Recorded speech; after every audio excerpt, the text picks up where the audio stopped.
예, 안녕하세요. 이렇게 많이 찾아주셔서 감사합니다. 예, 앉아서 강의하도록 하겠습니다. 직전에 제가 월요일마다 오후에 3시부터 대학원 강의가 있어서요.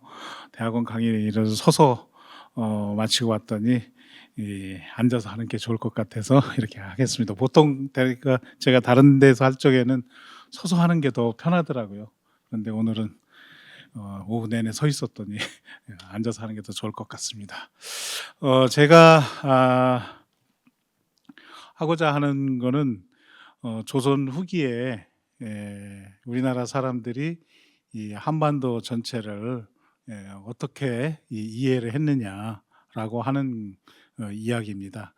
그게 20세기 이후 우리나라 사람들이 한국의 국토를 보는 시각, 그리고 어디에 가서 살면 좋은가라고 하는 시각하고 상당한 정도로 서로 연결되는 거 아닌가 싶은 생각이 듭니다. 단순히 지리학의 관점에서 보는 것이 아니라 어디에 가서 살면 조금 더 안락한 삶을 살 수 있고, 어디에 가서 살면 전쟁이 일어났을 적에 나와 내 가족을 지킬 수 있느냐, 뭐 이런 여러 가지 관점들이 있습니다. 그래서 요즘 사람들의 더 정교한 그런 지역을 보는 관점하고는 조금 차이가 있겠지만, 우리들 생각에 100년, 200년 전 모습들을 엿볼 수 있는 것 아닌가, 그런 차원에서 여러분들 강의를 들어주셨으면 고맙겠습니다. 조선 왕조로만 놓고 보면 대략 한 500년 정도의 기간이 있는데요. 지역을 바라보는 관점에서 큰 변화가 일어나는 시기는 저는 18세기라고 이렇게 생각을 합니다.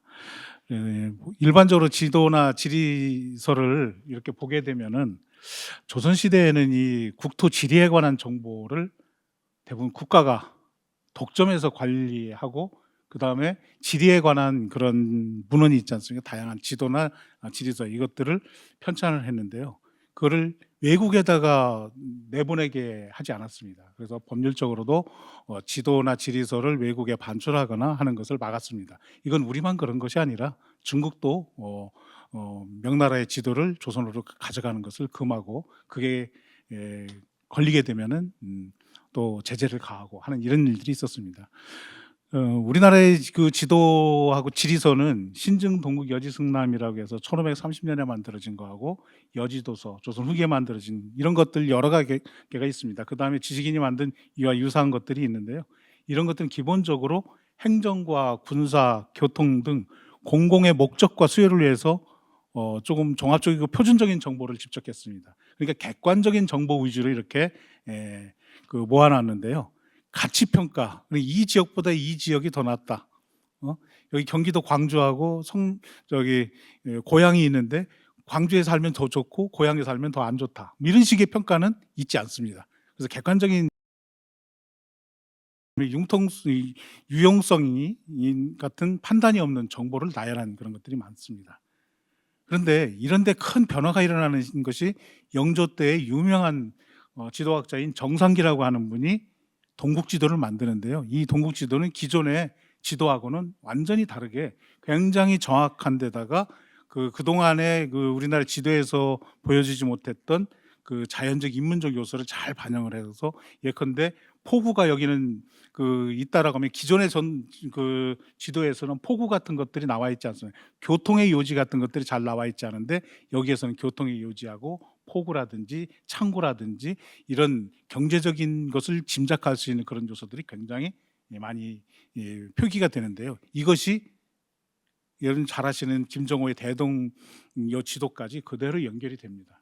그런데 18세기에서 이 정상기라고 하는 분의 지도는 정말 획기적인 그런 지도고요. 우리 이 한반도에 대한 이해를 굉장히 높이는 데 기여를 했습니다. 그리고 우리 서울을 놓고 본다라고 하면, 서울의 지도와 지리지는 18세기 중반에 지도가 가능했고요. 19세기에 한경지리학이라고 하는 것으로서 서울을 자세하게 묘사한 지리지가 비로소 만들어집니다. 특히 서울은 군사적으로 중요한 곳이기 때문에 서울에 관한 정보는 잘못 편찬하면 외적이 침입했을 적에 정보를 알려주는 것이 되기 때문에 아무나 못 만들었습니다. 그런데 그 물꼬를 튼 사람이 누구냐면 정조였습니다. 정조는 알아도 괜찮아, 그냥 묘사하고 지리지 만들어, 이렇게 허용했던 사람입니다. 그 이전에는 전국의 읍지가 만들어졌지만 서울에 관한 것은 만들어지지 않았습니다. 동국 여지승남에는 이런 쪽에서 서술된 것 외에는 만들어지지 않았는데요. 여기에서 18세기 중반에 이중환이라고 하는 분이 택리지를 만들었는데요. 이 택리지는 이전에 이런 지리지하고는 완전히 다른 창의적인 시각으로 우리 조선의 지리를 분석한 그런 책입니다. 그래서 이 책이야말로 조선왕조 500년 동안 유지되었던 그런 지도나 지리사하고는 완전하게 다른, 요즘 어떻게 보면 근대적인 개념을 가지고 있는 그런 지도라고 볼 수 있습니다. 택리지에 관해서 간단하게 살펴보고 이중환에 대해서 간단하게 살펴보면요, 이게 어떤 의미를 가지고 있는지 조금 이해를 하실 겁니다. 택리지는 1751년 전후한 시기에 만들어져 가지고요, 필사본으로만 유통됐습니다. 간행되지 않았습니다. 그런데 이거는 간행되지 않았지만 250여 종의 이본을 가지고 있는 겁니다. 아마 여러분들이 좀 의아하게 생각하실 수 있는데요, 조선왕조는 우리는 저기 출판 문화가 발달해 있다 이렇게 말씀을 하지 않습니까? 그래서 활자본이 세계 최초로 만들어졌고 그래서 출판이 굉장히 많이 됐다고 하는데, 실제로 조선 후기에 가면 우리나라는 출판 문화가 독특합니다. 책 만드는 비용이 너무나 많이 들어가 가지고 일반 저술은 간행을 하기가 힘듭니다. 그래서 이렇게 중요한 실학에 관한 책들 거의 대부분이 간행되지 않고 전부 필사본으로만 유통됐는데요. 그 필사본으로 유통된 책 가운데 가장 많은 것 중에 하나가 바로 택리지입니다. 현재 한 250여 종이 있는데요. 저도 한 20종 가지고 있습니다. 제가 그 택리지를 번역을 했는데요. 그 번역하기 위해서 이본 교감을 제 학생들하고 같이 했는데, 그렇게 하기 위해서 모았는데 지금도 계속 사 모으고 있습니다. 그래서 계속 나와요. 그 정도로 많습니다. 그런데 이 저자인 이중환은 어떤 사람이냐면 여주이시 명문가 출신으로 24살 때 문과에 급제한 수재입니다. 그 다음에 당파는 남인이고 남인 가운데 아주 강경파였습니다. 그런데 1725년 영조가 등극한 이후에 그 정치적인 문제에 걸려가지고 의금부에 투옥돼서 거의 사경을 헤맬 정도로 매를 맞고 뭐 그런 사람입니다. 그 다음에 1728년 무신난이라고 하는 영조시대에 조선 후기에 가장 큰 모욕 사건이 일어나는데, 그때 이분이 처가가 목시인데 처가가 완전히 몰락을 합니다. 처남 둘이 그때 매맞아 죽고 뭐 유배가고 해서 완전히 몰락했는데, 이분 부인이 그 전후한 시기에 또 사망합니다. 저는 자결이라고 해석을 합니다. 자기 처갓집이 자기 친정집이 완전히 몰락을 하자 그 피해가 남편한테까지 간다라고 생각해서 자결한 것이 아닐까, 저는 그렇게 추정을 합니다. 이후 사망할 때까지 완전히 잊혀진 인물로 전락을 합니다. 이 남인의 가장 대표적인 정치가로 성장할 거라고 했던 사람이 완전히 몰락을 합니다. 그런데 이 사람은 결국, 우리 그런 말 많이 하지 않습니까?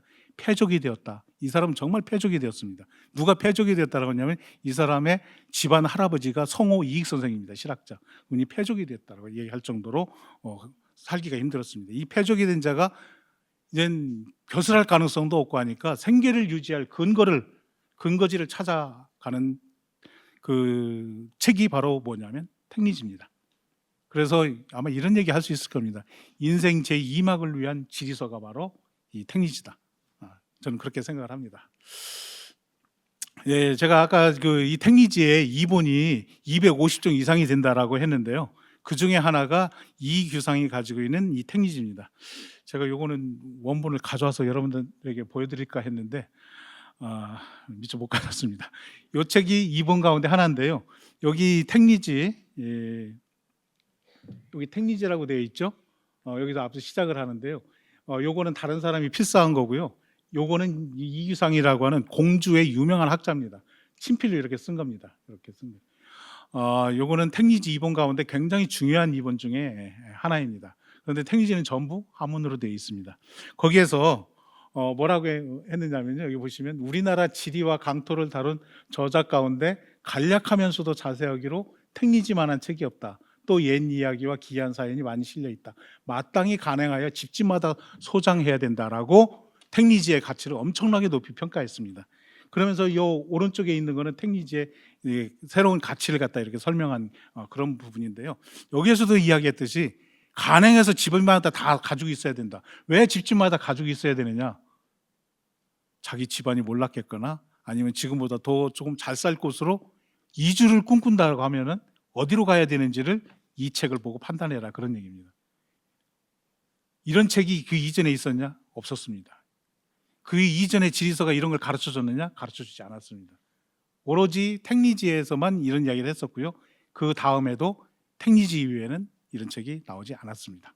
단 택리지에서 말한 것들을 그 뒤에 다른 두 가지 종류의 책이 보완해 가지고 설명한 것 외에는 없습니다. 그런 정도로 중요한 의미를 가지고 있는 그런 책이다라고 생각할 수 있습니다. 예, 그 다음에 이본이 굉장히 많다라고 했는데요. 그 중에 하나가 저겁니다. 택리지를 언해한 건데요. 한글로 번역을 한 겁니다. 그 제목이 뭐냐면 동국지리해입니다. 택리지는 이본이 250종 이상이 되는데 정확히는 몇 종이 되는지 알 수가 없습니다. 너무나 많기 때문에. 제가 처음에 책 낼 적에는 150종 이상이라고 했는데요. 그 뒤 200종이라고 했다가 지금 250종이라고 하지 않습니까? 제가 좀 있다가 300종 넘는다 이렇게 얘기를 했을 정도로 많습니다. 요거는 동국지리해인데요. 여기에서 중요한 의미를 가지고 있는 게 해입니다. 해석한다라는 거.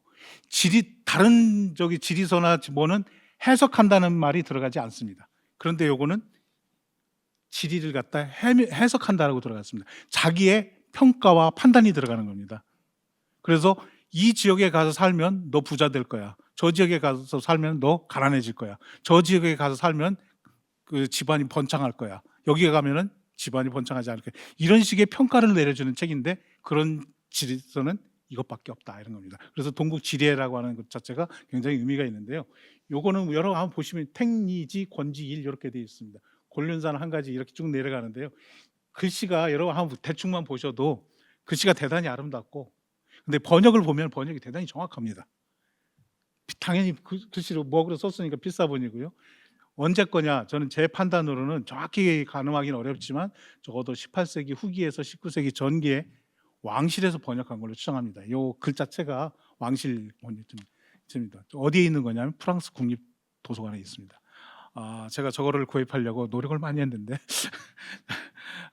저 정도밖에 못 구했습니다. 제가 나중에 어떤 식으로든 더 구해가지고 영인본을 낼까. 저 안에 내용은 다 알고 있습니다. 다 가지고 있고요. 그런데 정말 중요한 그런 책입니다. 또 저거는 누가 읽기 위해서 했느냐면 여성이 읽기 위해서 만든 책입니다. 그런데 제가 번역 보니까 번역이 대단히 훌륭합니다. 그런데 지금 언해본 가운데 별로 안 알려졌는데 상당히 중요한 그런 것이 있고요. 저런 식으로 굉장히 많이 있다 그런 겁니다. 여기에서 그럼 택리지라고 하는 게 도대체 뭐냐? 이거는 마을을 택하는 전문서 이런 의미입니다. 마을을 택한다는 겁니다. 내가 살 마을을 택한다는 거니까 예를 들어 뭐 우리 서울에 있으면 동작구로 갈 것이냐 아니면은 저기 노원구로 갈 것이냐 은평구로 갈 것이냐 이런 거를 결정을 해야 되는데 뭐 근거 없이 결정을 할 수는 없지 않습니까? 그런 결정할 수 있는 여러 가지 조건들 그 다음에 선대에 누가 거기에 살았는지 또 누구는 여기를 좋다고 했다 나쁘다고 했다 이런 자료들을 제공을 하는 책입니다. 그런데 이 책이 택리지라는 이름만 가지고도 분명히 그걸 알 수가 있는데요. 그런데 원래 저 택리지는 이름이 택리지가 아니었습니다. 그럼 뭐였느냐? 본래 이름은 사대부 가거처입니다. 사대부, 양반 사대부가 가거처는 얼추 거처할 만한 장소 이런 겁니다. 그래서 번역하자면 사대부가 거주할 만한 곳이라는 뜻입니다.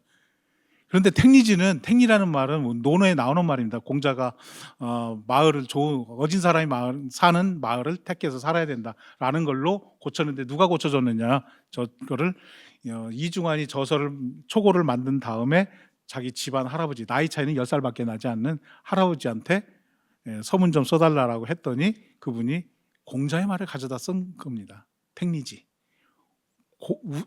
고상하긴 합니다. 제목이. 그런데 제 판단으로는 원래 제목 사대부 가거처가 훨씬 더 이 책이 성격에 맞다. 왜 그러냐면 명확히 드러나지 않습니까? 사대부가 살만한 곳 딱 이렇게 지정을 해주니까요. 저게 뭐 요즘 개념으로 하면 부동산 투자할 적에 어디에다 투자하면 좋다 이런 개념이거든요. 말이 좀 그래서 그렇지 저게 완전히 한국어식으로 저는 제목을 정했다 이렇게 생각을 합니다. 그래서 그다음부터는 사대부 과거처라고도 하고 택리지라고도 하고 저 안에 지리 내용을 해명했다 해서 동국 지리지라고 하고 그다음에 저 안에는 또 총화라고 하는 게 있습니다. 총화는 뭐냐면 재물을 총괄하는 책. 왜 그러냐면 저게 저 안에는 어디 가면 생계를 유지할 수 있고 재물을 많이 구할 수 있느냐라고 하는 그 경제지리의 내용이 굉장히 많습니다. 그러다 보니까 재물 구하는 책이다라는 의미에서 총화라는 것을 썼어요. 굉장히 중요한 그런 의미가 있는데요. 여기에 보면 전국을 대상으로 살만한 지역과 살만하지 못한 지역, 어디 가면 좋고 어디 가면 나쁘다라고 하는 이거로 지역으로 구분해서 독자에게 선택하도록 안내합니다. 그래서 이거는 조금 조심스럽긴 합니다. 현대 부동산 입지와 투자처 안내서하고 유사한 것 아닌가 저는 그렇게 생각을 합니다. 여기 로컬에 관한 강의를 하시는데 여러분 오셨는데 혹시 부동산 투자에 대한 정보를 알고 오신 분은 없으시겠지만 그래도 분명히 안에는 한 10명 정도는 부동산 투자에 관한 책을 구입하신 적이 있고 없다고 하면은 유튜브라도 한두 번 좀 보셨을 겁니다. 아파트를 바꿔야 되는데 어디로 갈까 뭐 이런 거 요즘 뭐 지역에도 가고 뭐 이러지 않습니까? 뭐 그런 거에 관한 책이라고 보시면 됩니다. 그런데 실제로 그러냐?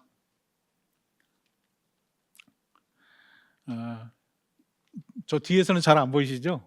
그래서 화면이 굉장히 커서 요런 건 보이실 텐데요. 요거는 그 필사본 가운데 하나입니다. 그런데 굉장히 좋은 필사본이에요. 그리고 필사본 가운데 굉장히 초기에 나온 필사본입니다. 이거는 누구냐면 남하행이라고 하는 분이 필사한 겁니다. 남하행은 남인이고 성호 이익 선생의 수제자입니다. 그런데 이분은 또 굉장한 명필이에요. 여러분 글씨 보시면 멀리 있어서 잘 분간은 안 돼도 글씨를 굉장히 잘 썼어요. 앞서 제가 보여드렸던 책이 그 한글로 쓴 거잖아요. 그것도 대단히 글씨를 잘 쓴 거지만 이거는 정말 유명한 명필이 쓴 겁니다. 그런데 제가 그걸 말씀드리려고 하는 건 아니고 여기에 표시가 있어요. 동그라미 요거는 지역명에 다 동그라미를 했습니다. 곳곳에 백악 여기는 뭐 철령, 서교 이렇게 돼 있잖아요. 그런데 여기 붉은색으로 동그라미 친 거 있죠? 여기는 전부 거처할 만한 곳. 여기 새거, 대대로 머물 수 있는 것, 가거처, 가거처. 여기 뭐 전부 이렇게 표시를 해놔. 그래서 지역명 앞뒤에 여기는 거처할 만하다, 거처할 만하지 못하다라고 한 곳에 대해서 전부 붉은 걸로 글자에다 이렇게 해놨습니다. 이유는 뭐냐면 어느 지역하다 여기가 살만한 곳인지 딱 펼쳐보면 나옵니다. 요즘으로 치자면 핸드폰 안에 부동산 정보에 관한 것들을 쭉 넣고 다니는 것하고 똑같다고 보시면 됩니다. 저게 저런 의미를 가지고 있습니다. 그래서 다시 한번 가서 보시면요. 전국을 대상으로 여기는 전국의 대상으로 되지 서울 주변만 있는 건 아닙니다. 오히려 서울 안은 그렇게 많지 않습니다. 전국을 대상으로 살만한 지역, 가거처, 살만하지 못한 곳, 불가거처 이거를 구분해서 이렇게 해놓은 것이기 때문에 내가 지역을 선택해서 가야 된다면 이런 쪽으로 가면 좋겠다 이렇게 안내하는 그런 책입니다.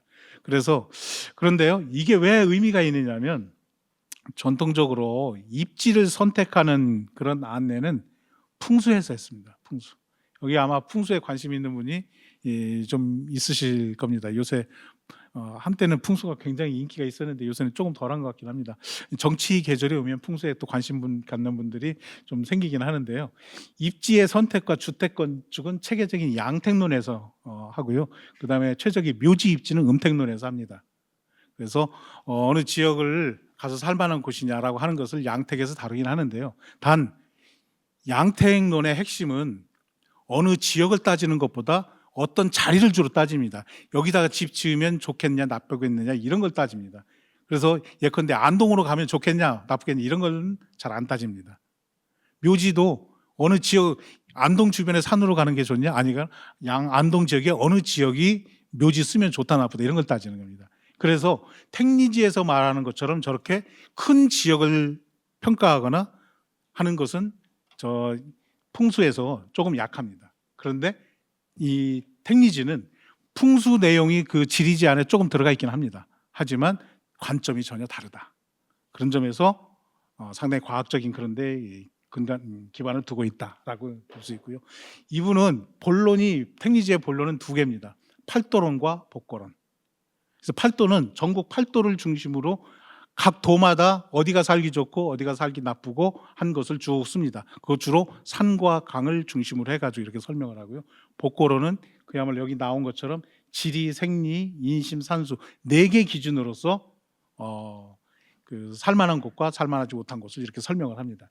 그런데 헤르만 라우텐자흐라고 하는 분이 굉장히 유명한 독일의 지리학자인데요. 이분이 일본에 와서 꼬레아라고 하는 한국의 자연 지리에 관한 책을 썼습니다. 여기에서 핵심적인 내용을 이 택리지를 가지고 서술을 했습니다.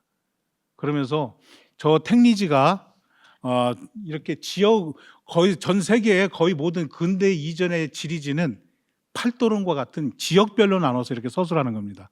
중국의 지리지도 보면은 각 성마다 이렇게 따져서 하는 것이지 이렇게 주제별로 이렇게 따지는 것은 없습니다. 그런데 비로소 여기에 와가지고 저는 주제별로 따지는 그런 두 개의 그 관점을 가지고 지리를 서술하는 그런 내용이 있어서 저건 굉장히 창의적이다. 지리학계에서 그렇게 이야기하는 것 같습니다. 제가 지리에 관한 것을 너무 자세하게 얘기하면은 오류가 생길 것 같으니까 그 정도로 하겠습니다. 저는 인문학자의 관점에서 이렇게 살펴보도록 하겠습니다. 여기서 제가 두 개로 나눠져 있다라고 했죠. 그 팔도론하고 복고론. 이 복고론 첫 번째 서문 부분에서 이런 얘기를 합니다.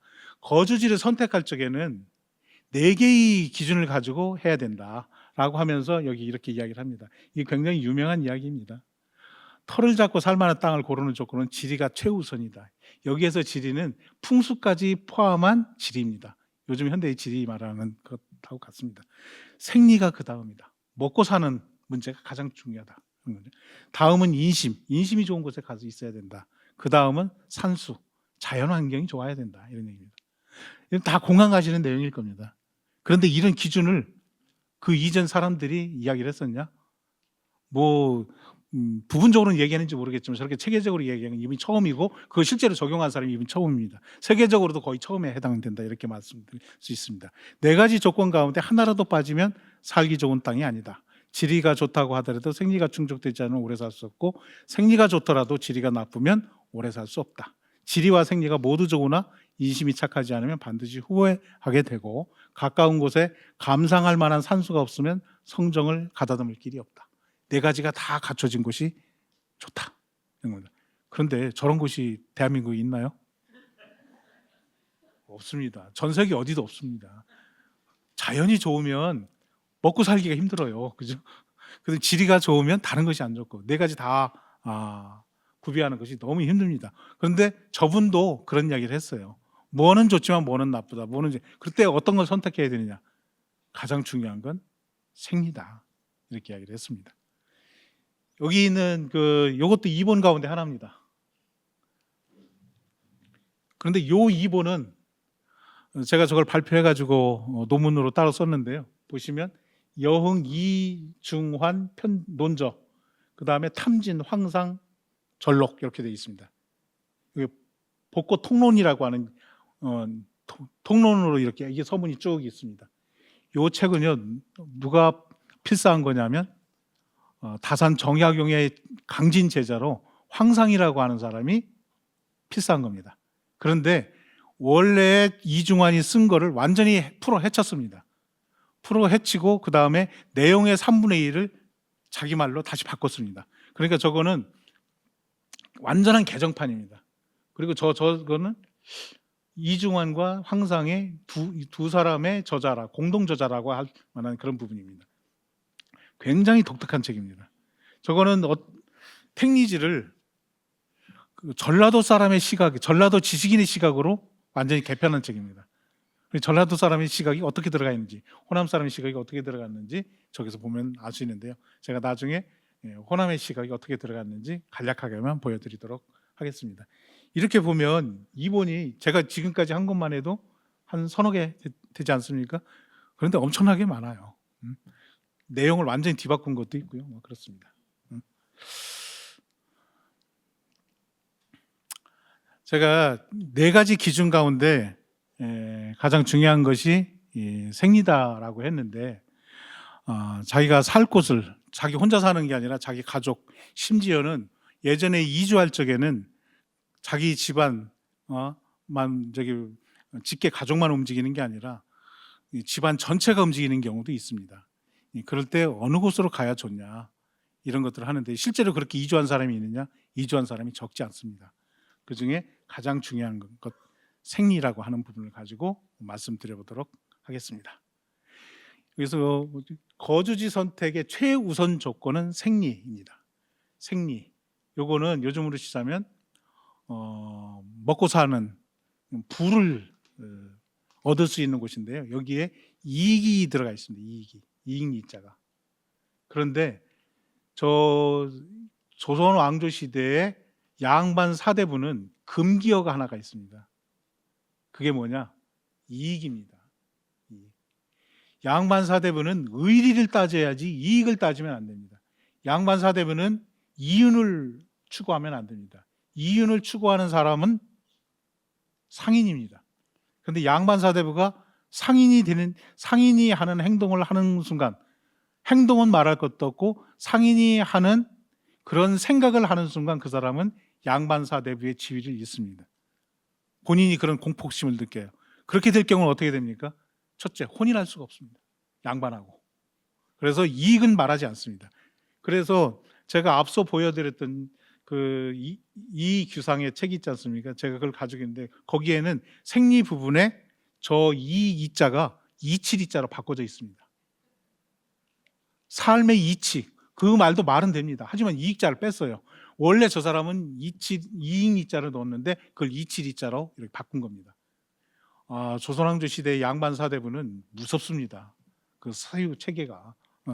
그런데 이분은 이 먹고 사는 문제를 여기다 넣었어요. 이거는 조선왕조 사대부로서는 정말 하기 힘든 주장입니다. 이익을 창출할 수 있는 지역으로 가라, 이런 얘기잖아요.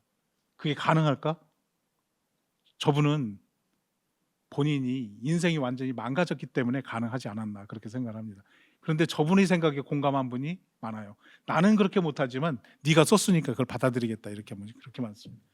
공허한 명분을 버리고 생업의 현실에 주목하자라고 하면서 이거는 굉장히 혁신적인 건데요. 경제 활동이 왕성하고 교통과 물류가 원활한 지역을 발견하자, 이런 겁니다. 그래서 그 앞에서 뭐라고 이야기를 하고 있냐, 이중환의 말입니다. 사람으로 세상에 태어났기에 바람을 들이마시거나 이슬을 마시고 살지 못하고 깃털로 옷을 해입거나 털로 몸을 가릴 수 없다. 그렇다면 어쩔 도리 없이 옷을 해입고 먹을거리를 만들어 먹어야 한다. 위로는 부모를 봉양하고 아래로는 처자식을 먹여 살려야 하니 또 생업을 경영하여 재산을 불려야 한다. 공자도 사람이 많아지고 부유해진 다음에야 가르쳐야 한다고 했다. 옷이 없어 헐벗고 먹을거리를 구걸하며 부모를 봉양하지도 않고 처자식을 보살피지도 못하는 주제에 도덕이니 인이니 이런 걸 따지느냐라고 했습니다. 저는 저걸 보면 너무 통쾌해요. 왜냐하면 저런 주장을 하는 양반 사대부가 많지 않습니다. 그러니까 가장 중요한 건 뭐냐요? 도덕과 인의도 중요하다, 부정하는 거 아닙니다.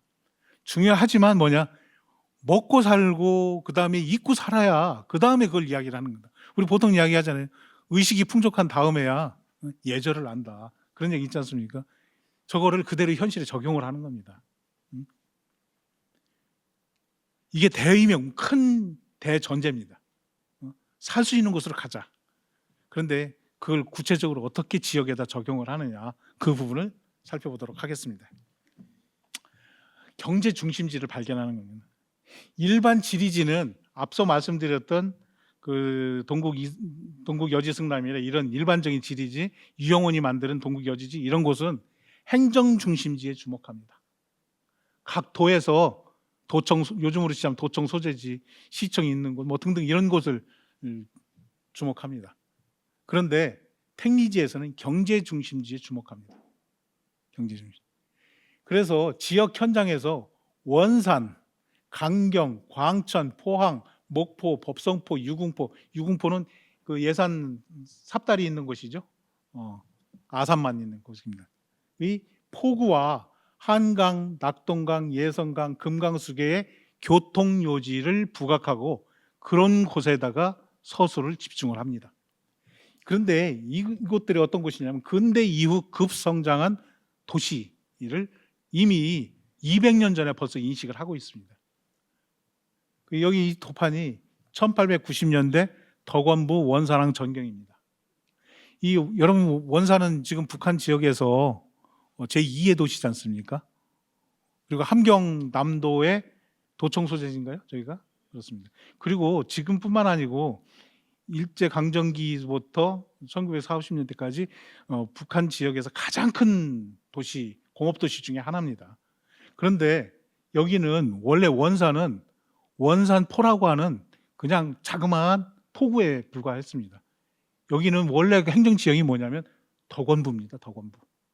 그런데 지금은 덕원부 여러분 모르시죠? 원산은 알아도 여기에 그 일제가 강화도 사건 이후에 항구를 개방하면서 그때 여기에다가 해달라고 했습니다. 그런데 왜 하필이면 원산에다 했느냐? 여기가 상업 중심지이기 때문에 그렇습니다. 그런데 왜 여기가 상업 중심지가 됐냐? 여기에 그 임진왜란 이후에 곡식 창고가 만들어졌어요. 여기하고 그 저기 뒤에 만들어진 게 남도죠? 포항에 만들어졌습니다. 함경도에서 흉년이 생기면 영남 지역에서 쌀을 동해안으로 배로 해가지고 거기다가 넣고요. 그 다음에 영남 지역에 흉년이 생기면 함경도에서 쌀을 배로 해가지고 거기다 대주고. 그러면 함경도에서 있으면 서울에서 운송하면 되잖아요. 서울에서 운송 불가능합니다. 그럼 저기 경기도 곡식을 배로 해가지고 거기를 가면 되지 않냐? 서해안 배는 동해안 못 갑니다. 조선시대는. 그래서 남북으로 이렇게 하는 겁니다. 국가창고가 원산에 만들어지고 포항에 만들어지니까 국가창고가 만들어지면서 그걸 보통 교제창이라고 하는데요. 거기가 엄청나게 컸고 저기가 또 해산물 중심지고 해서 저희가 저렇게 큰 겁니다. 그래서 근대 지역에 여기 엄청나게 커졌습니다. 그런데 그 1900년대 그러니까 우리로 치자면 고종대에도 역사 서술이나 다른 서술하는 데 보면 원산은 겨우 자그맣게 폭으로만 묘사되어 있지 주요 도시로 표시되어 있지 않습니다. 그리고 지역 서술, 지리 서술하는 데도 큰 곳으로 되어 있지 않아요. 그런데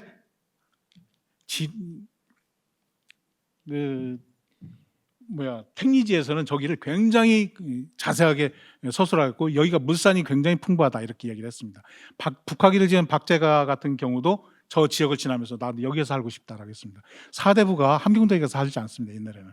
그런데 가서 살고 싶다라고 할 정도로 경제가 활성화된 곳인데 저것이 저렇게 활성화된 곳이다라고 하는 것을 국가 공식 기록에서는 잘 나타나지 않습니다. 간혹가다 승정원 일기나 이런 데서 임금과 신하들 사이에서 저런 이야기가 나오지만 공식적으로는 없습니다. 그런데 그걸 공식화한 것이 뭐냐? 택리지입니다. 그 다음에 또 하나가 어디냐? 충청도 강경포입니다. 강경포. 여기 전라도 지역인데 여기 금강입니다. 여기가 군산이죠. 원래는 군산 포구에 불과합니다. 군산항. 원래는 옥구입니다. 지금은 여기가 옥구 읍으로 되어 있을 겁니다. 그러니까 원래는 옥구현인데 그 옥구현을 작은 군산이 삼킨 겁니다. 그게 언제부터 그러냐? 조선 후기부터 그런 거죠. 여기가 강경입니다. 강경. 여기가 전주고요. 여기가 대전입니다. 그런데 다른 곳에서는 강경을 저렇게까지 높이 평가하지 않는데 여기에서는 그 복고론의 생리 부분에서 굉장히 높이 평가합니다. 뭐라고 하느냐? 오로지 은진현의 강경이라는 마을이 충청도와 전라도의 육지와 바다 사이에 자리 잡아 금강 남쪽 들판 가운데 큰 도회지이다. 은진은 도회지가 아니에요. 그런데 강경은 도회지입니다. 강경이라고 하는 것은 원래 은진현의 포구일 뿐인데 이렇게 큰 도회지로 묘사를 하고 있습니다. 바닷가와 산골의 주민이 모두 여기에서 물건을 내다 놓고 교환한다. 봄, 여름에 고기잡이가 왕성할 때마다 비린내가 마을에 가득하고 크고 작은 배가 밤낮으로 차항 사이에 담장을 친 듯이 늘어선다. 한 달에 6번 5일장이죠. 큰 장이 설 때에는 멀고 가까운 곳이 화물이 와서 쌓인다라고 생리 부분에 와서 얘기를 합니다. 여기가 은진현에 소속되어 있는 작은 포구인데 살려면 어디 가서 살아야 되냐? 저희 가서 살아야 된다겠습니다. 이중환이 택리지 탈고를 어디에서 했느냐? 강경에서 했습니다. 거기 우암 송시열의 정자에서 했어요. 여기입니다. 그런데 다른 곳을 서술할 적에도 강경 이야기가 계속 나옵니다. 예컨대 전주가 좋은 것은 뭐냐? 전주는 엄청나게 큰 도시지 않습니까? 전라도를 대표하는 도시지 않습니까? 여기가 시장이 발달해 있고 경제가 발달한 곳입니다. 그런데 전주를 묘사할 적에 강경이 가까워서 살기가 좋다 이렇게 나옵니다. 그 다음에 여기가 대전이지 않습니까? 원래 대전은 일제 강점기부터 대전이라는 큰 도시가 생긴 겁니다. 경부선하고 호남선이 가면서 이토 히로부미가 만들었다는 얘기가 있죠. 원래는 진장과 회덕 사이에 유성이 있었던 곳입니다. 유성이 살기가 좋다라고 하는 곳입니다. 그런데 왜 살기가 좋냐? 강경이 가까워서 이렇게 합니다. 큰 시장이 가까우니까 그렇다. 상업 물산 물류가 발달한 곳이니까 그 옆에 있으니까 살기가 좋다 이런 식으로 얘기를 하는 겁니다. 이게 바로 뭐냐 하면 생리를 가지고 지역을 평가하는 것이죠. 그 다음에 그 1876년에 강화도 조약이 맺어지지 않습니까? 그 다음에 우리가 항구를 개방하기로 했지 않습니까? 그때 조선 해안을 측량한 일본군 중위, 이 당시는 그 해군이 없고 육군이 있었습니다. 일본군 육군 중위 카이즈 미스오하고 옥구 현감이 대화를 나눕니다. 배를 가지고 배에 철선 2대를 타고 지금 이 사람이 한국의 해안을 쭉 다니면서 어디를 개항시킬까라고 하는데 이 사람 손에 조선의 지리를 딱 파악하는데 뭐가 있었냐? 택리지가 있었습니다. 그리고 이 카이즈 이 사람은 누구냐 하면 조금 일찍 죽은 사람인데요. 일본 지리학의 태도입니다. 그냥 측량한 게 아니에요. 서양 측량 기술을 배워와가지고 그걸 처음으로 써먹은 데가 바로 여기입니다. 그런데 그 사람이 조선의 지리, 항구를 개방해야 되는데 그걸 파악한 책이 택리지입니다. 여기 볼까요? 이 내용은 그 전라 가명에서 조정에 올린 보고서가 굉장히 길게 있는데 그 보고서 안의 내용입니다.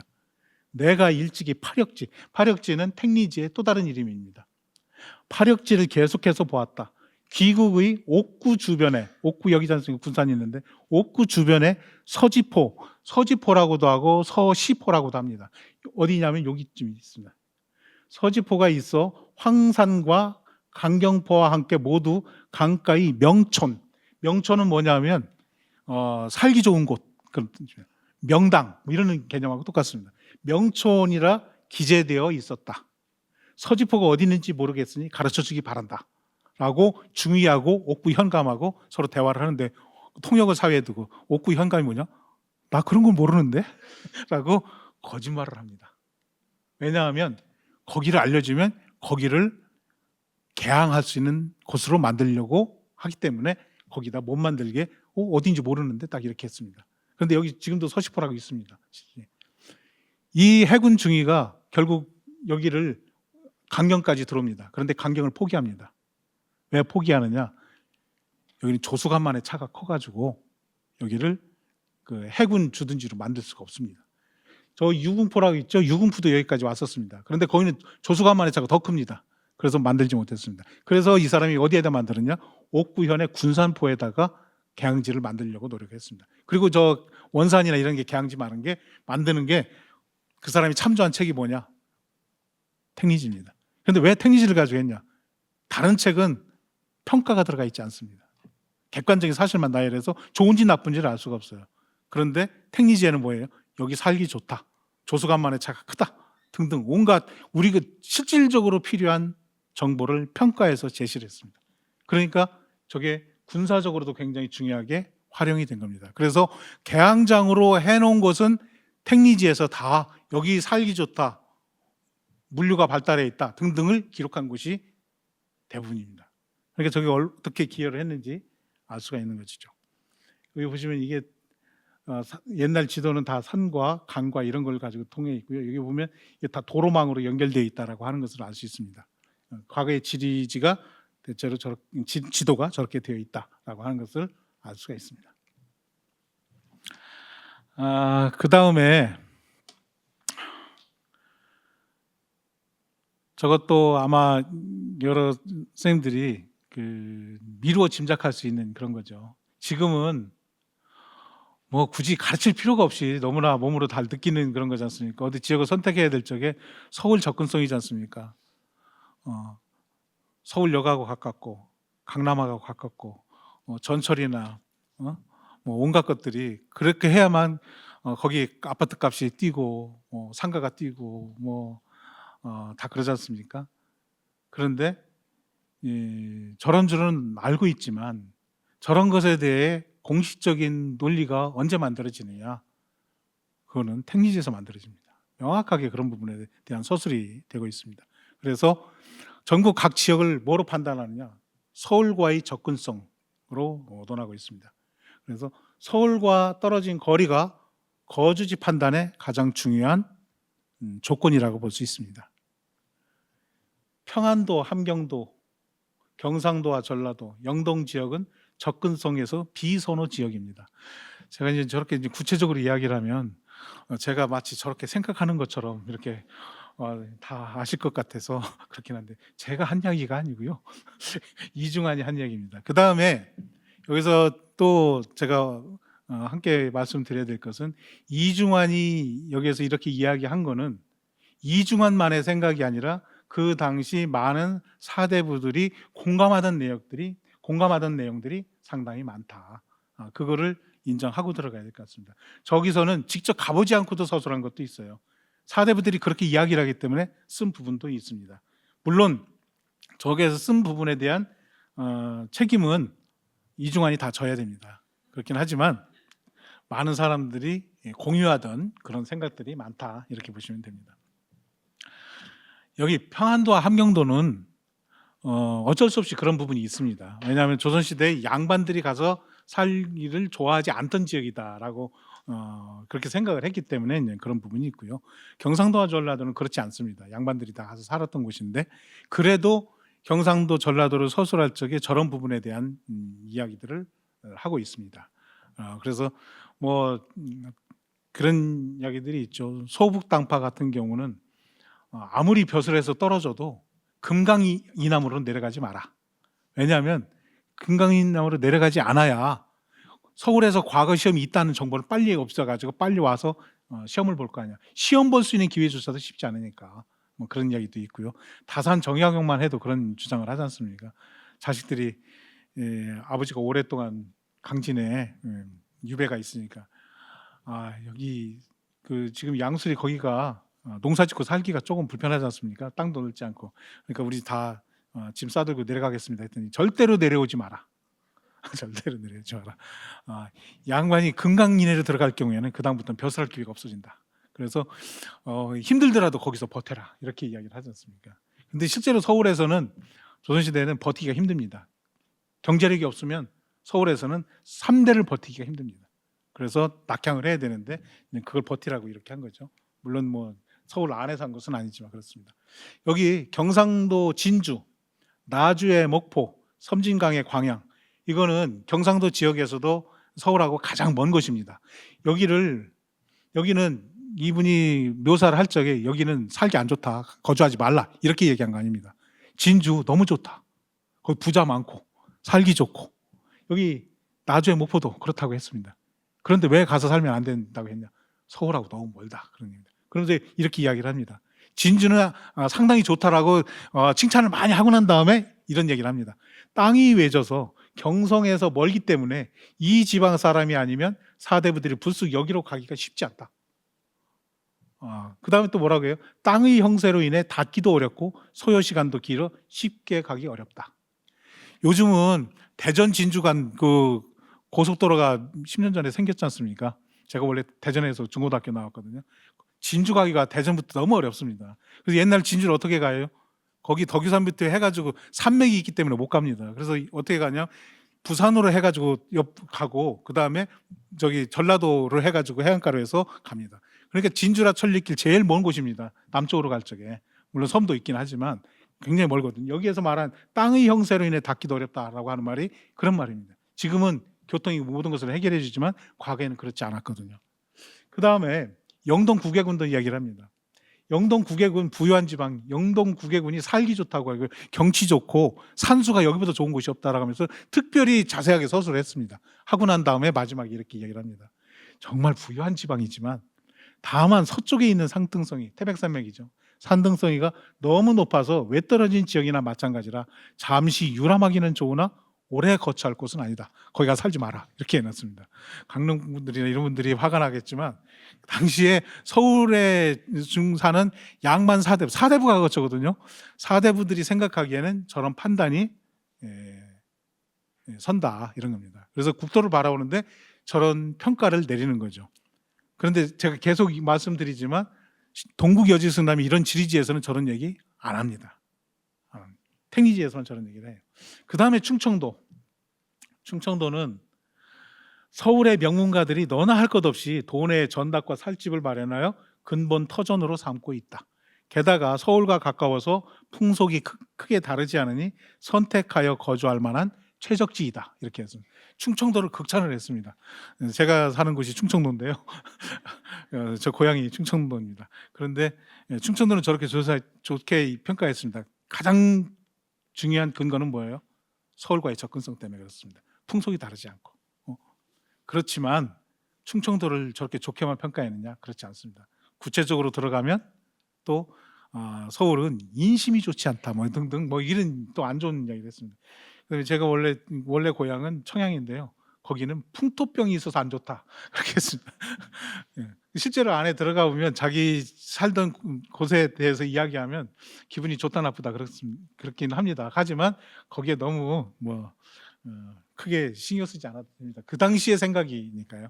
그래서 구체적인 큰 틀에서 충청도, 큰 지역 이렇게 경상도 뭐 등등 이야기를 하고 조금 더 좁혀가지고 구체적인 군과 또 군 안에서도 어떤 특정한 지역에 대해서 거기가 좋으냐 나쁘냐 이런 설명들을 하고 있습니다. 그런 부분들이 우리 조선시대의 지역의 입지나 지역의 거주 가능성 그런 부분에 대한 것을 이해하는 데 굉장히 중요한 그런 거죠. 저런 부분들이 사실은 20세기 현대로 들어오면서 입지를 따지는 것하고 다 연결이 되는 거 아닌가 저는 그렇게 생각을 합니다. 그 다음에요. 제가 이제 큰 틀에서 지역을 평가하는 것을 이렇게 말씀드렸는데요. 조금 더 구체적인 특정한 한 지역을 가지고 한번 말씀을 드려보도록 하겠습니다. 여기 이렇게 특정한 지역을 가지고 이야기하는 것이 곳곳에 있습니다. 예컨대 강릉이라 하더라도 강릉이 어떤 특정한 지역. 예컨대 제가 살던 청양 옆에 보령이 있는데 보령 전체가 아니라 보령의 특정 지역은 거기 좋으냐 나쁘냐 이런 것을 따졌습니다. 그렇다고 모든 것을 다 따진 건 아니고요. 사람들이 관심 갖는 지역에 대해서 거기 좋다 나쁘다 이렇게 이야기를 하고 있습니다. 거주지 평가의 한 실례 부분인데요. 지금은 가평군 설악면일 겁니다. 아마 여기 그 자동차 가지고 저기 가보신 분이 있을 겁니다. 저희가 펜션도 있고 저도 예전에 가족들하고 차 가지고 간 적이 있는데요. 계곡이 좋은 곳이죠. 여기가 예전에는 양근현 미원촌이라고 불렀습니다. 어디냐면 여기가 지금 양평입니다. 양평은 양근현하고 지평 막걸리 거기 지평현이 합쳐진 겁니다. 그래서 양근의 양하고 지평의 평이 합쳐서 양평군이 된 겁니다. 그런데 양평군이 여기인데요. 요 지역입니다. 요 지역이고요. 여기가 북한강이고 여기가 남한강입니다. 남한강 이상하게 가늘게 그려졌는데요. 여기가 양수리, 여기가 저기 다산 초당이 있는 데고요. 요 밑에 보면 여기 여정승묘라고 되어 있습니다. 요 지역 있죠. 요 강가. 요 지역이 그 조선시대의 명문가들이 세거하는 곳입니다. 여기는 함양 여씨들의 세거지고요. 여기는 김육, 대동법한 김육 집안, 청풍 김씨들의 저고 뭐 곳곳이 다 여기 그 곳이고요. 여기가 그 유명한 그 천주교 신자인 누구더라? 권일신 뭐 등등이 살던 곳이고요. 아주 여기 명문가들이 살던 곳이고, 요 북쪽도 그런데 요 북쪽은 조금 덜하긴 합니다. 그런데 바로 요 지역입니다. 요 지역이 굉장히 논란이 많이 되는 그런 지역인데요.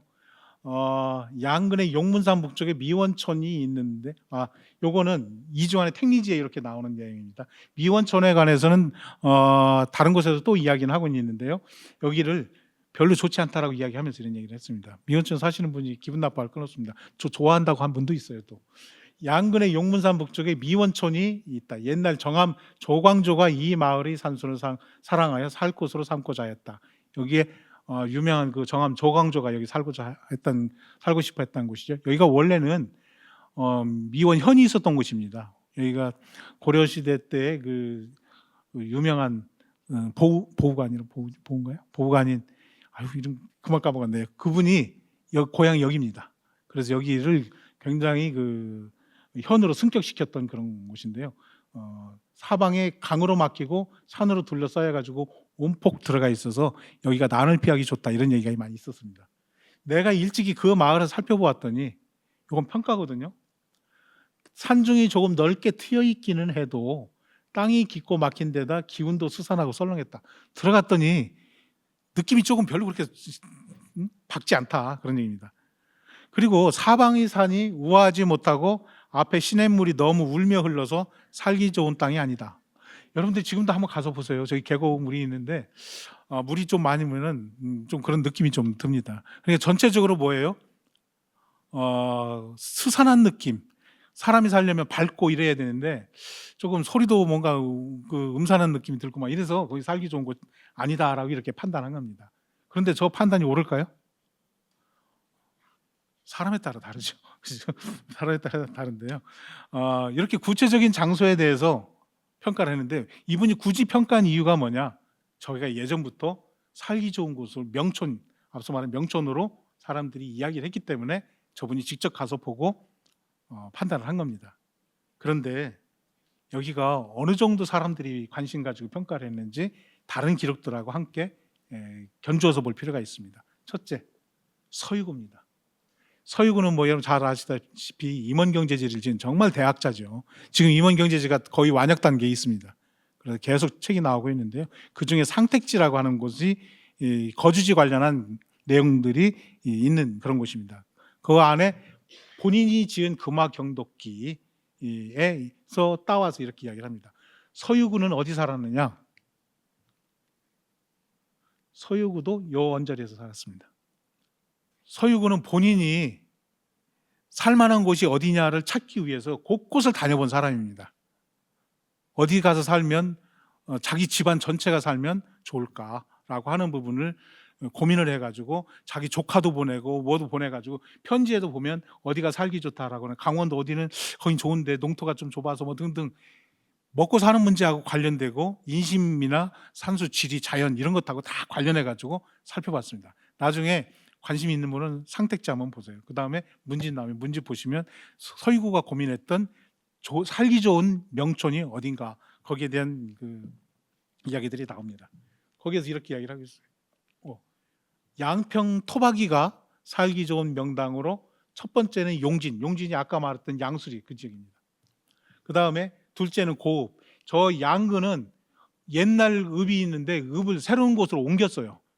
그 읍지를 갖다 바꿨습니다. 그래서 신읍, 고읍 이렇게 따집니다. 그래서 옛날 읍이 더 좋다 이렇게 이야기를 하고요. 그 다음에 셋째가 미원입니다. 미원을 굉장히 살기 좋은 곳으로 이렇게 꼽은 겁니다. 그러니까 서유구의 관점이 저기 있는 거죠. 저건 다른 사람 저렇게 보지 않는데 서유구는 저렇게 봅니다. 본인의 독창적인 생각입니다. 그 다음에 정약용은 사는 곳이 여기하고 가깝기 때문에 저기에 대해서 평가를 상반되게 서로 내린 것이 있습니다. 그 뭐라고 얘기를 했냐면, 한강을 따라 상류로 올라가면 오직 여주의 베개, 이 베개가 어디냐면 지금 이포나루 있는 데 있죠. 이포를 베리자니까 백자, 포가 M이다. 베개라서 여기가 이포나루 있는 곳입니다. 충주의 목계가 좋은 터라고 사람들이 이야기를 한다. 그렇지만 그러나 북한강가에 있는 춘천의 천포, 저는 천포가 정확하게 어딘지 명확치는 않습니다. 제가 전에도 한번 찾아보긴 했는데 그렇습니다. 양근의 미원이 더 뛰어나다라고 하면서 택리지 발문에다가 이야기를 했습니다. 발문에다가 여기가 정말 살기 좋은 곳이다. 내가 경험한 바로는. 그러면서도 뭐를 썼냐, 미원 은사가라고 하는 장편 시를 써서 저 미원천에 살고 있는 심씨 양반이 있는데 "아, 그 사람 너무 부럽다." 라고 이렇게 칭찬을 해 놨어요. 그런데 정말 그럴까요?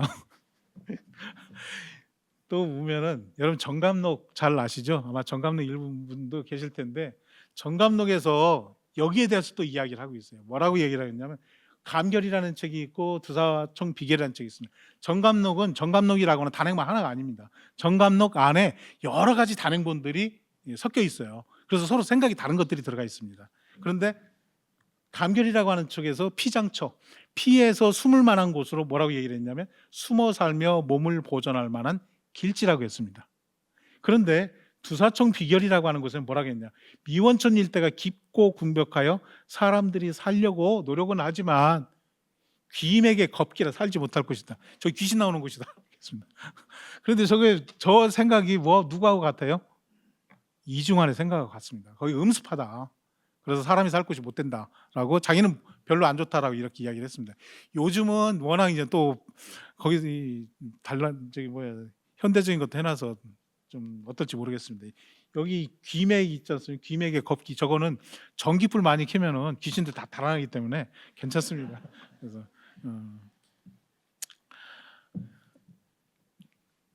여기 보시면 이게 어떤 책이냐면, 요 책이 그 아까 얘기했던 다산 정약용의 제자인 황상이 증보한 그 택리지입니다. 여기 보시면 여주의 서쪽에 이천, 음죽, 수전이 상당히 비옥하다 이렇게 이야기를 해놨고요. 그다음에 지평, 양근과 강원도, 홍천이 땅을 접하고 있는데 난산 심엽, 산이 엄청나게 많고 깊은 골짜기라서 모두 살기에 적당하지 않다 이렇게 해놨습니다. 그러니까 홍천 이런 곳은 안 좋다고 해놨네요. 거기 살기 좋은 곳인데. 그 다음에 요 밑에 뭐라고 해놨어요? 양근 용문산 북쪽에 하면서 이거 택리지 이야기를 해놨고요. 그 다음에 또 타공은 다산 정약용의 호입니다. 거기에서 미원촌이 이렇게 좋다라고 딱 해놓고 여기에 뭐라고 했냐면 번역은 되어 있지 않습니다. 미원은 미원은 가히 피란, 난을 피하기 좋다라고 해놨습니다. 병자년, 병자호란 때 용골 때가 용돌개의 난에 저기 도원수가 군사를 이끌고 여기에 주둔한 적이 있다. 그런 얘기가 있죠. 그래서 미원에다가 옛날부터 창고를 설치해 가지고 곡식을 쌓아두는데 대부분 게 다 군수다. 그러니 여기에서 어떻게 군사를 피할 수 있겠냐. 군수 물자가 있는 곳은 적군이 쳐들어오잖아요. 그래서 저기는 난을 피할 곳이 아니다. 다산 정약용이 보기에 저기는 난을 피할 수 있는 곳이다라고 해서 사람들이 전쟁만 일어나면 저기를 숨어드는데 거기는 군수 창고가 있기 때문에 거기 들어가면 죽는다 이겁니다. 그런데 저 이야기를 왜 해요? 과거에 주거지를 선택할 적에 가장 중요한 고려 요소 중에 하나가 뭐냐? 전쟁이 일어나면 어떡할 거냐입니다. 전쟁이 일어나면 전쟁 트라우마가 엄청납니다. 제가 그거 뒤에 또 이야기를 하겠습니다. 그 다음에 생리 외에 산수와 인심의 조건들이 또 있습니다. 산수는 이건 보면 산수란 심신을 즐겁게 하고 감정을 발산하게 하는 것이다. 사는 곳에 그런 산수가 없으면 사람은 거칠어진다.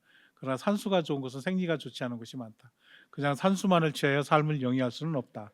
그러니 차라리 기름진 땅과 넓은 들이 있어 지리가 좋은 곳을 선택하여 집을 짓고 살면서 신이 밖이나 반나절 거리에 경치가 아름다운 산과물을 두고 생각이 날 때마다 가서 시름을 풀거나 하루 이틀 묵고 돌아오는 것이 낫다. 이런 겁니다.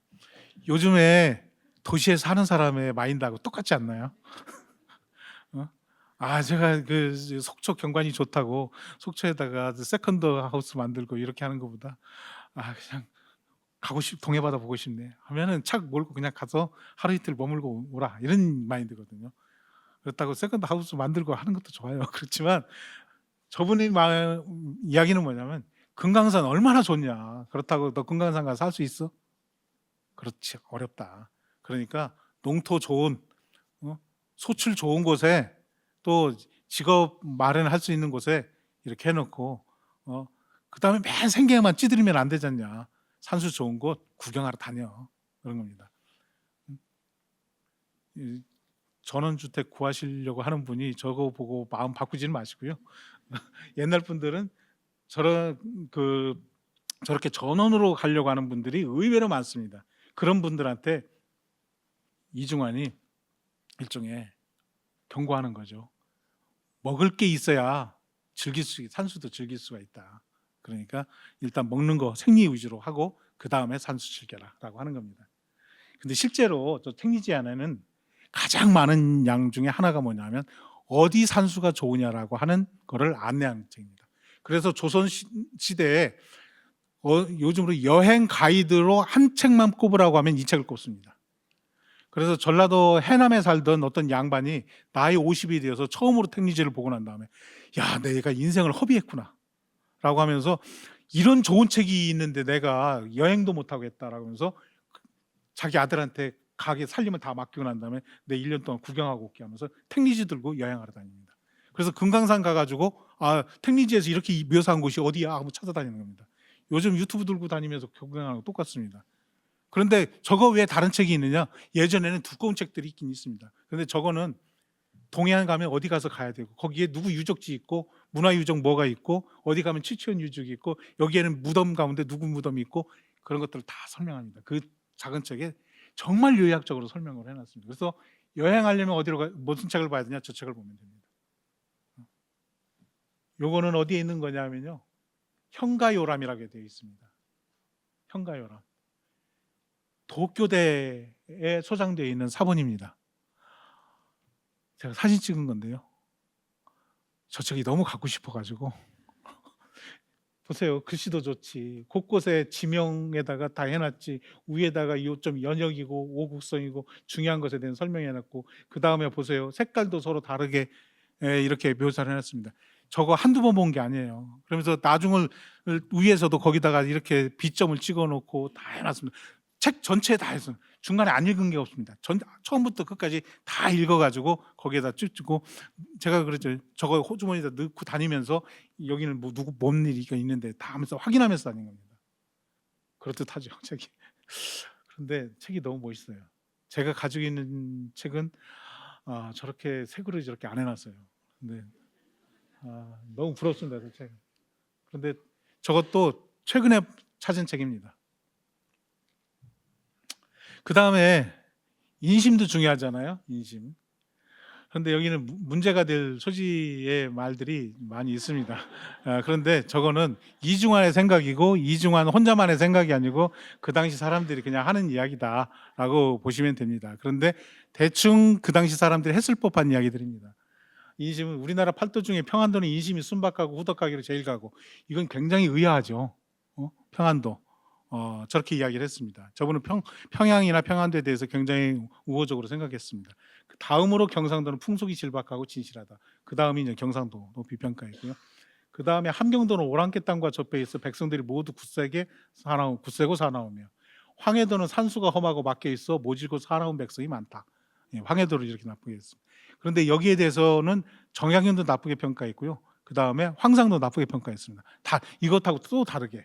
그 다음에 강원도는 산골이라 물정이 어두운 백성들이 많고, 그 다음에 전라도는 교활함과 음험함을 숭상하여 그릇된 일에 쉽게 움직인다. 이렇게 나왔습니다. 이거 보고 호남 분들이 막 분개하는 그런 내용입니다. 그 다음에 경기도는 도성밖 들에 있는 고을이라 백성과 산물이 쇠약하고 피폐하며, 그러니까 여기는 가난하다 그랬습니다. 그래서 다른 황상은 뭐라고 하느냐면 경기도 촌놈이라고 합니다. 경기도 그 향암이라고 했습니다. 왜냐하면 경기도가 저기선가 토지를 따지는데 경기도가 토질이 별로 안 좋다. 그래서 그 단위 면적당 쌀 소출이 많지 않다. 그러다 보니까 그 다음에 서울에서 뭔 일이 있으면 부역에 나가느라고 농사 잘못 짓고, 그래서 경기도 바보라고 해서 경기도 사람들이 오히려 잘 못 살고, 그 다음에 그 지식이 많을 것 같은데 오히려 덜 그렇다라고 비판적으로 본 사본도 있습니다. 그리고 경기도 북쪽은 또 산이 많지 않습니까? 그래서 또 안 좋다 이렇게 이야기합니다. 일반적인 생각하고 좀 다르게 그렇게 하는 데도 있습니다. 그다음에 충청도는 오로지 권세와 이익만을 쫓는다. 저거 맞는 것 같긴 합니다. 팔도의 인심이 대략 이렇다라고 이렇게 이야기를 했습니다. 저러니 저기에서 그 가장 안 좋게 얘기한 전라도잖아요. 전라도 사람이 들으면 기분이 나쁘죠. 그래서 나온 게 강진제자인 황상이 반론입니다. 아까 거기에서 저렇게 쭉 이야기를 해놨습니다. 제가 저걸 다 읽기는 좀 그렇고요. 앞부분 좀 보면요. 전라도의 풍속을 두고 세상에서는 속이고 경박하다고 말하지만 그렇지 않다. 의식주와 어염, 물고기와 소금이 풍부하기가 한 나라에서 으뜸이라서 그곳 사람들은 모두 연약하여 힘써 일하지 않는다. 굳이 일하지 않아도, 열심히 일하지 않아도 잘 살 수 있어. 근데 뭐로 애써서 일하냐, 이런 얘기입니다. 그죠? 그 다음에 토지가 비옥한 까닭에 게으른 농부 아닌 자가 없다. 이거는 칭찬인지 본인이, 저분은 전라도 토박이기 때문에 호남을 나쁘게 이야기할 일은 없습니다. 그런데 너무 비옥해가지고 게으르게 산다, 그런 얘기입니다. 민생에 쓰는 일용품이 풍족함이 한도 전체가 똑같기에 예로부터 큰 장사꾼이었고 누구나 나태하게 생계를 꾸미고 깊은 계획이나 원대한 생각을 하지 않는다. 너무나 빈부격차가 없이 누구나 잘 살고 있기 때문에 뭘 원대하게 꿈을 꾸고 뭐 이렇게 할 필요가 있어.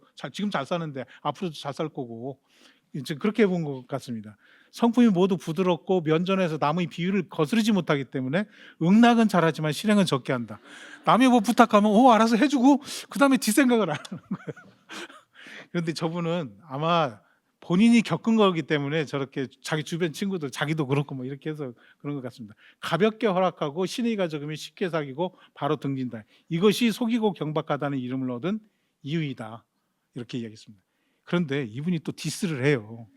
그에 반해 영남의 풍속은 겉으로는 도타오나 안으로는 뻣뻣하고 그 다음에 겉으로는 질박하나 안으로는 사납다. 그러니까 택리지에서 좋게 평가했으니까 그거 허상이다 라고 하면서 이렇게 이야기를 하는 겁니다. 겉으로 질박하냐? 안으로는 뭐지, 애들이 굉장히 억세고 사납다. 공손하고 상가면서 세련된 모습이 많지만은 돈 한 푼 내주려 하지 않는다. 인색하기 짝이 없다. 호남은 안 그렇다. 뭐 그런 얘기죠. 이것이 그들의 단점이다. 그래서 호남 사람 면전에서 속을 있는 그대로 드러내지 않는 법이 없다.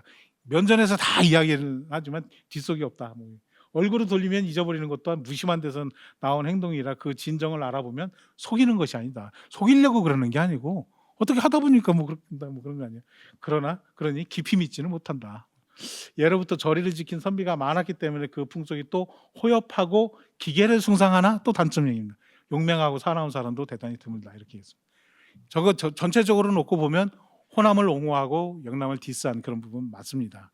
그렇지만 그 부분을 물자가 풍부하고 살기가 좋기 때문에 자연히 성격이 그렇게 된 부분들이 있는 것 아니냐고 본인이 호남 사람의 입장에서 설명을 했는데, 제가 보기엔 뭐 여러분들이 보기에 받아들이기 어떤지 모르지만 아주 그럴듯한 부분이 있다라는 생각은 합니다. 저런 부분이 인심인데요. 저게 팔도 전체를 놓고 이렇게 한 거고, 그 다음에 구체적으로 마을에 들어가면 또 다르게 나오는 그런 부분들도 있습니다. 그래서 그 다음에 제가 말씀드린 것 중에 하나입니다. 앞서 말씀드린 것처럼 그 양근의 그 미원천 이야기 하면서 한 건데요. 거주 선택의 가장 중요한 조건 중에 하나가 전란의 피해를 입지 않을 곳을 선택하는 겁니다. 조선 중기 후 전쟁 트라우마로 인해서 평시와 전시의 주거지를 분리하여 이해합니다. 평시에는 좋지만 전시에는 안 좋다. 전시에는 좋지만 평시에는 안 좋다. 이런 식으로 이야기를 합니다. 그래서 외적이 침입할 때 피난할 수 있는 지역이 살기 좋은 곳인데 그 지역으로는 뭐냐면 고개입니다. 우리나라에 외적이 침입했을 적에 어디 가면 살 가능성이 높으냐면 고개. 근데 추풍령 같은데 있으면 외적이 온다 하면은 그냥 태백산맥으로만 가면은 찾지 못하거든요. 그래서 고개가 있는 지역에 집을 마련해 두는 것이 좋다. 그래서 외적이 침입한다고 하면 그냥 산으로 피신할 수 있다라고 하는 겁니다. 그래서 너무 평지에 살게 되면은 외적이 침입했을 적에 그 곤란을 당할 수 있다. 저거 왜 그러냐 하면 우린 최근에 6.25 때도 그랬었고 그 전에 병자호란 때도 그랬었고 그 다음에 임진왜란 때도 그랬었고 몽골한 때도 그랬었고 국가가 국민을 지켜주지 못하지 않습니까? 그리고 서울이 한 달도 안 돼. 한 달은 뭐예요? 열흘 만에 이렇게 함락당하잖아요. 그래서 조선 중기 이후에는 부산 쪽에 외적이 들어온 것 같다라고 하면 서울이 텅 빕니다. 누구부터 비냐? 삼정승 영의정 부인부터 도망가요. 그래서 서울이 빕니다. 그래서 숙종 때 만든 것이 뭐예요? 북한산성입니다. 임금하고 영조가 계속 교시를 내려서 서울이 함락당하더라도 나는 북한산성에 들어가서 서울 시민과 함께 목숨을 걸겠다. 딱 이렇게 선언을 하는 겁니다. 그 다음부터 좀 덜 도망가긴 했습니다. 그런데 일반 백성이 믿나요? 관료부터 안 믿습니다. 그러니까 뭐냐, 전시에는 어떻게 하겠느냐 이게 나와서 고개에다가 집을 하나 만들어라. 그 다음에 뭐예요? 전투가 벌어질 곳은 살기 나쁜 곳이다. 첫째, 황해도. 북에서 넘어오면 황해도가 전란터가 된다. 저기는 몽골한테 아주 숙밭이 됐던 곳이거든요. 그 다음에 병자호란때 숙밭이 됐고, 거기는 거치는 곳이니까. 그 다음에 성남의 남한산성에는 살면 안 됩니다. 왜 그래요? 저기 인조 병자호란 때 저기서 당했지 않습니까? 그러니까 남한산성 주변은 전쟁터가 되는 겁니다. 북한산성 아니면 남한산성. 왜냐하면 서울은 함락당할 거니까. 사람들이 서울을 사수하겠다고 영조가 얘기했지만 사람들이 안 믿습니다. 그럼 둘 중에 하나, 강화도나 남한산성이나 북한산성. 그런데 남한산성이 이미 전쟁을 해봤기 때문에 거기가 그렇다. 그래서 성남 주변은 사람이 살면 안 된다라고 쓰여 있습니다. 그런데 남한산성만 그러냐? 전쟁이 일어날 곳은 피하는 게 좋겠다 이런 얘기를 합니다. 그래서 이런 얘기를 합니다. 고개에서 조금 멀리 떨어져 있어서 평상시에만 대대로 살만하고 병난을 피할 수는 없다. 지역에 저런 서술을 하는 곳이 여러 곳이 있습니다. 그래서 삼재가 들어오지 않는 이상향으로 꼽은 곳이 지리산, 청학동과 상주, 우복동, 특히 우복동입니다. 이게 우복동 그림이고 이 안에 그런 내용을 쭉 설명합니다. 이런 그림이 여러 개가 지도가 나옵니다. 여기 우복동도 이렇게 나오지 않습니까? 그런데 저게 실제로 영향을 미치느냐? 그 상주 우복동이 나중에 저기 상주 가시면 저기 가볼 수 있습니다. 우복동 저런 것도 거기 돌에다 새겨놓고 이렇게 했는데요. 그 실제로 일제 강점기 전후한 시기에 저쪽 주민이 언제 여기에 입향했냐라고 조사를 해봤더니 일제 강점기 전후 해가지고 저기를 많이 돌았습니다. 저기 토박이들이 아닌 사람들이 저기에 많이 들어가서 살았습니다. 무슨 영향이냐? 앞서 나온 저기 우복동은 택리지에서도 이야기를 했지만 앞에 나왔던 그런 그 책들에서도 비결에서도 이야기를 했. 대표적인 곳이 저긴데요. 저기만 그런 게 아니라 전국에 저런 곳이 있습니다. 저희도 원래는 강화도에 살았는데 강화도 사건이 일어났을 적에 야 드디어 전쟁이 일어났구나 해가지고 배 2대 나눠 타고 서해안 리하시스 해안을 따라가지고 오다가 대천 앞바다를 해서 성주산을 넘어가지고 청양으로 들어가서 난을 피했습니다. 그런데 거기는 충청도 내포 지역은 거기는 외적이 들어올 적에 리하시스 해안을 따라서 와야 되기 때문에 거기는 잘 안 들어옵니다. 임진왜란 때, 정유재란 때는 그 피해를 봤지만 임진왜란 때는 그 내포가 안전했습니다. 왜냐하면 밑에서 올라올 적에 거기로 한번 들어가면 나오기가 힘들거든요. 그래서 조치원으로 해서 천안으로 올라가지 않습니까? 그게 침략로입니다. 요즘은 도로가 발달해서 뭐 상관이 없지만 그렇게 됩니다. 그래서 거주지를 선택할 적에 저런 것이 굉장히 중요한 의미를 갖는다 이렇게 볼 수 있습니다. 예, 그 다음에 마지막 정리를 하도록 하겠습니다. 이중환이 택리지를 편찬하고 난 다음에 어디에 가서 살 것인가라고 하는 것이 사대부들 사이에 굉장히 주요한 이슈가 됩니다. 거의 한 200년, 150년 동안, 그러니까 정조시대 그 다음에 19세기 이때에서 어디에 가서 살면 좋냐, 그 다음에 서울에서 벼슬이 떨어졌다, 그럼 어디 가서 살면 농사짓고 잘 살 수 있느냐, 그렇다고 양반들은 상업은 못하고 상업 비슷한 것이라도 좀 해서 이렇게 살 수 있느냐라고 하는 부분에 대한 이야기들이 굉장히 많습니다. 그런 것들에 관한 것이 제가 번역하고 단행본으로 택리지 평론이라고 하는 책을 지으면서도 거기에서도 그 논문을 수록해서 이야기를 했는데요. 최근에 저 말고도 여러 사람들이 그런 이야기를 하고 있습니다. 그런데 구체적으로 입증되는 부분들이 있습니다. 예컨대 앞서 말했던 그 영조 때 반란 사건이 일어났을 적에 야 이거 난리 났다고 해서 집안 사람 동원해 가지고 어디로 가면 이 난을 피할 수 있겠느냐라고 해서 구체적으로 알아보는 곳들이 나타나기 시작합니다.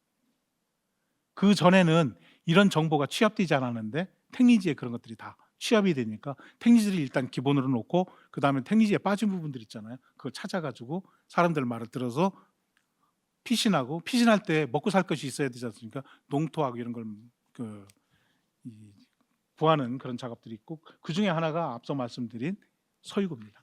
서유구 같은 경우는 그런 부분들에 대해서 정말 고민을 많이 했고 그런 내용들이 본인이 지은 금화경덕기 그리고 나중에 상택지, 임원경제지에 들어가 있습니다. 그런데 이런 것들을 체계화시킨 저작이 두 개인데요. 성혜응입니다. 성혜응의 명호지, 그다음에 서유구의 상택지에 나옵니다. 상택은 명호는 앞서 말했던 그 명촌, 명당하고 같은 말입니다. 이건 땅 오자입니다. 명호. 그다음에 상택은 상은 볼상자입니다. 집을 본다, 집터를 본다. 그러니까 저희 상택지는 두 가지입니다. 집을 정했을 적에 어떻게 건축을 할 것인가, 그다음에 조경을 할 것인가, 어떤 인테리어를 할 것인가 그런 집 짓는 것에 관한 모든 것이 들어가 있고요. 그다음에 1권입니다. 2권은 어느 곳이 입지가 좋은가라고 하는 부분입니다. 그래서 우리가 관심 갖는 거주지 선택은 2권에 있는데요. 이런 책들이 나옵니다. 거기에서 택리지를 기준으로 삼아 가지고 자기들이 새로 발견한 내용들이 저 안에 많이 들어가 있습니다. 여기에서 이중화는 거주할 만한 곳을 가거처라고 했고요. 물론 중간에 명촌이란 말도 썼습니다. 예컨대 저기에서 명촌이라는 곳 가운데 대표적인 경상도가 많은데요. 얼마 전에 불날 뻔했던 하회 있죠. 하회도 명촌이라고 해요. 그 안동 지역의 명촌으로 이야기한 곳이 많이 있습니다. 하회가 대표적인 그런 곳인데요. 그 다음에 성혜응은 명호라고 했고요. 서유구는 명기라고 했습니다. 이게 다 터기자입니다. 성혜응은 몇 곳을 따졌냐면요. 경기도 39곳, 호서 충청도 48곳, 영남 19곳, 호남 11곳, 관동 13곳, 해서 2곳. 그 다음에 북쪽은 없어. 자기 모른다 이렇게 했습니다. 전국에 132곳에 그 살기 좋은 입지가 좋은 곳을 선정을 했는데요. 이게 잘못됐습니다. 호서 지역하고 경기권에 집중했습니다. 이거는 왜 그러냐면 저들이 관료이기 때문에 서울에 오래 살고 서울에 세거하고 저 사람은 집이 어디에 있었냐면 저기 포천에 있었습니다. 저 성혜응은 집이 대대로 거기 세거하면서 거기에도 있고 서울에도 집이 있고 이 두 곳에 있으면서 살았습니다. 그러니까 저렇게 할 수밖에 없고요. 그 다음에 저분이 저렇게 선정한 논리에 대해서 설명을 하고 있습니다. 관료가 될 벼슬 하려면 어쩔 수 없다. 경기 아니면 충청도다. 이렇게 이야기를 합니다. 그리고 저 평안도 여기는 내가 가보질 않아서 모르겠다. 이렇게 해놨습니다. 그 다음에 서유구의 명기조개, 이 명기조개는 그 명기에 대해서 조목조목 펼쳐놓은 겁니다. 그래서 거의 2배가 여기 보세요. 거의 2배가 됩니다. 경기도 82, 호소 56, 경기도가 여기에서부터 무려 2배 이상 늘었지 않습니까? 이건 왜 그러냐? 제가 앞서 말씀드렸잖아요. 저분은 직접 다녀봤습니다.